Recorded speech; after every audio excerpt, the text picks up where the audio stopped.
बाळ नाही, पण ज्या घरच्या बाळीला सहन करावं लागलं त्याविषयी मला तिचा मान वाटला. आणि आपण काय बोलणार आहे का तुमच्या घरच्यांनी पाठवा काय म्हणणार महामंत्री सुद्धा बनले आहेत. त्या मॅडमने आज आम्हाला 400 महिलांना हा पिक्चर म्हणजे चित्रपट दाखवला आहे. या चित्रपटातून आम्हाला खूप काही शिकायला मिळालं आहे की राजनीतीमध्ये कसं म्हणजे त्या राजनीतीत जो व्यक्ती उतरतो त्याच्यावर काय हे सगळं घडतं हे आज आम्हाला कळलेलं आहे. आणि आमच्या या सर्वसाधारण महिलांना सगळ्यांना थिएटर सुद्धा बघायला मिळालं आहे जे आम्ही काही महिलांनी कधी पाहिलं नव्हतं. आज मला मॅडमचं धन्यवाद करावंसं वाटत आहे. थँक्यू. धन्यवाद. त्यांनी आम्हाला हे पिक्चर दाखवायला आणलं. आम्हाला समजलं की म्हणजे राजनीतिकमध्ये घुसण्यामध्ये पैशाचा जास्त जोर असतो आणि जे म्हणजे ज्याची मदत करणे ही चांगली गोष्ट आहे, पण पैशाच्या नादाला राजनीतिकमध्ये घुसणं बस पैशाचंच काम आहे, बाकी काही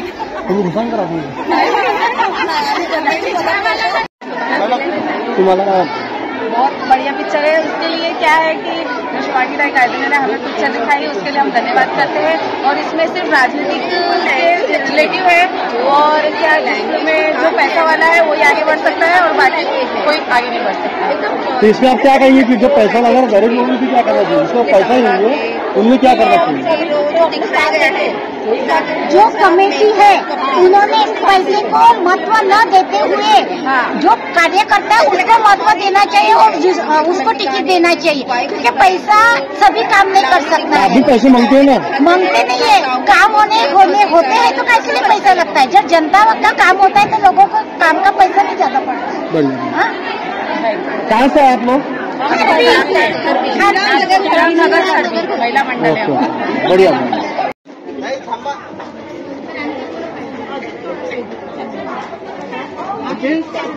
नमस्कार, मी प्रेम मुंदाकडे. आपण बघत आहात जनता मीडिया न्यूज चॅनलमध्ये आपलं स्वागत आहे. आज आपण बघून आलो संगम टाकीज येथे रायबा इमानदार अशी एक चित्रपट आलेला आहे.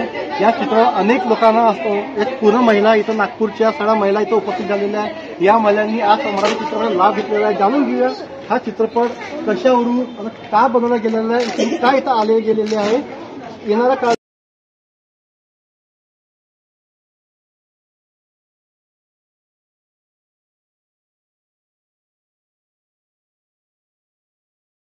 त्यामुळे हे आपण कळून घेऊया. मॅडम काय सांगणार तुम्ही या ज्या चित्रपटावर? त्या पिक्चरमध्ये एकदम व्यवस्थित होतं, पण जो मेहनत करत आहे ना त्याला आखरीपर्यंत काहीच नाही मिळालं. त्यानं खूप मेहनत करून हे केलं आहे पण आखरी यश मिळालंच नाही त्याला. आखरी त्याच्यावाला हेच झाला आहे तर त्याला सहन झालाय. समजलेलं आहे की व्यक्ती महत्व किती महत्वाचं असते आणि आपण जे काम करत असतो त्याला काही महत्व नाही आहे. माणसाची काय झालं मग अजून त्याला एवढी मेहनत मोठं बनवायला पाहिजे होतं की त्यांनी आम्हाला त्याचं म्हणजे येणं जे दाखवलंय मरणाचं ते न दाखवता त्याला मोठं बनवायला पाहिजे होतं. आणि त्यांना रायबा इमानदारला दाखवून मला असं वाटत आहे की खरंच आपण राजकारणात उतरायला पाहिजे. मैं हिंदी में बोलती हूँ. बहुत ही अच्छा पिक्चर था. कार्यकर्ताओं के लिए तो बहुत ही अच्छा था, लेकिन उसमें ऐसा होता है जो मेन रहता है कार्यकर्ता उसको कुछ वैल्यू नहीं दिया है और वैल्यू देना चाहिए था. उसे भी कुछ बनाना चाहिए था. उसके जो थी इमोशन जो वो चाहता था वो बनना चाहिए था, पण वो न बन सका, इसलिए वो अच्छा है. थोड़ा सा सैड लगा पिक्चर में जो सगळे फोटोग्राफर्स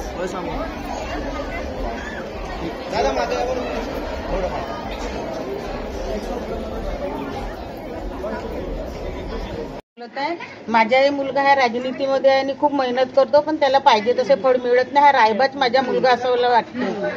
बरोबर आहे. आपण बघून झाले का या मराठी चित्रपटामध्ये सगळ्या महिलांची एकच विनंती आहे की असा आमचा मुलगा किंवा आमच्या परिवारातला कोणी व्यक्ती रायबा बनून राहावा म्हणून अशी यांची इच्छा आहे. पण काय म्हणणं तुमच्या?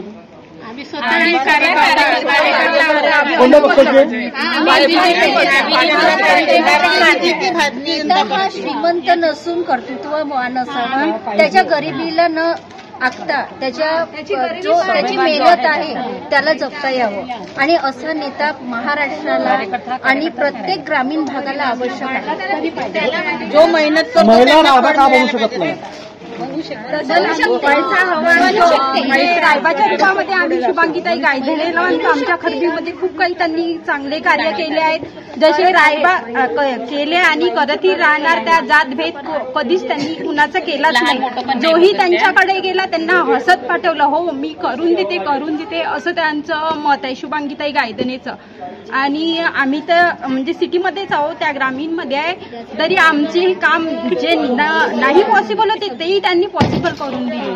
आणि त्यांनी रायबा बनले आमच्या किंमत एवढी वाढली त्यांच्यामुळे शुभांगीताई गायधनेमुळे आमची किंमत वाढली आहे.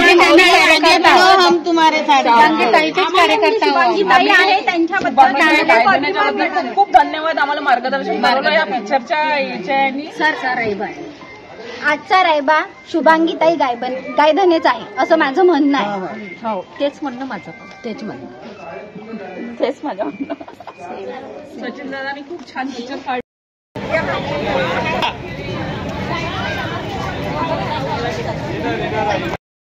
या चित्रपटातून काय सांगणार? आज सगळं भाविक मंडळी इथं दिसून येत आहे, काय सांगणार तुम्ही? सर्वप्रथम जे काही धन्यवाद व्यक्त करतो, प्रेमजींना धन्यवाद व्यक्त करतो तुम्ही या थिएटरला आला.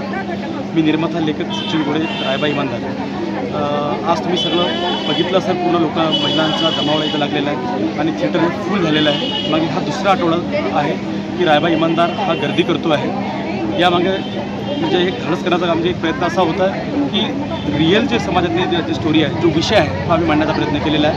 खऱ्या अर्थाने कार्यकर्त्याला होत असलेला संघर्ष, अडचणी, याला यातून कसं बाहेर काढता येईल, यामध्ये आम्ही नाही कुठल्या कार्यकर्त्याला वाईट समज केलेला आहे, नाही कुठल्या नेत्याला वाईट केलेलं आहे.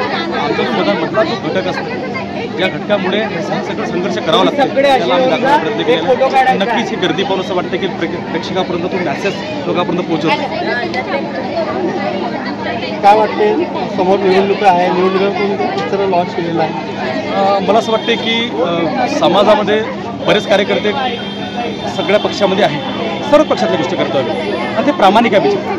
नेतासुद्धा प्रामाणिक आहे, परंतु कार्य करत असताना आपलं घर, आपलं दार, आपला परिवार, आपला बिझनेस, सर्व गोष्टी व्यवस्थित ठेवून आपलं कार्य करून राजकारणात गेलंच पाहिजे. राजकारण हे काळाची गरज आहे. राजकारणाशी कुठलाच काही होणार नाही. आज आपल्या देशाचं नाव पूर्ण जगामध्ये घेतलं, ते कुठेतरी चांगले नेते गेले म्हणून होत आहे.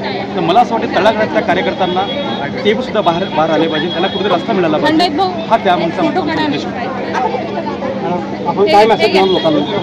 मेसेज हा जो सरांनी सांगितलेला आहे की आपण कोणतंही कार्य करतो, मग तो आपण कशाचाही कार्यकर्ता असू शकतो, नुसतं राजकारणाचंच नाही, सगळ्याच गोष्टीत आपण कार्य करत असतो. कुटुंब सांभाळून आणि आपल्या सगळ्या जबाबदाऱ्या सांभाळून आपल्याला ते कार्य करायचं आहे. तर हेच सांगेल. आणि चित्रपट बघा. हा पिक्चर का तुम्ही नेमलेला आहे? मी नाही, म्हणजे ह्याच्यात सगळी लेखकाची आणि निर्मात्याची ही भूमिका आहे. त्यांना विषय एकदम साधा विषय आहे, पण तो इतका ज्वलंत आहे, सद्यस्थिती आहे, ती खरी परिस्थिती आहे. हा विषय बहुतेक तरी आजवर आला नव्हता आणि आमच्या लेखक निर्मात्याच्या या डोक्यात असा विचार आला आणि खूप सुंदर साधा कार्य करताय.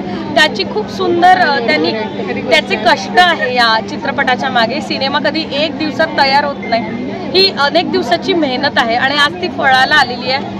या चित्रपटाने मराठी चित्रपट सृष्टीतील बॉक्स ऑफिसवरचे सगळे रेकॉर्ड ब्रेक केले. मराठी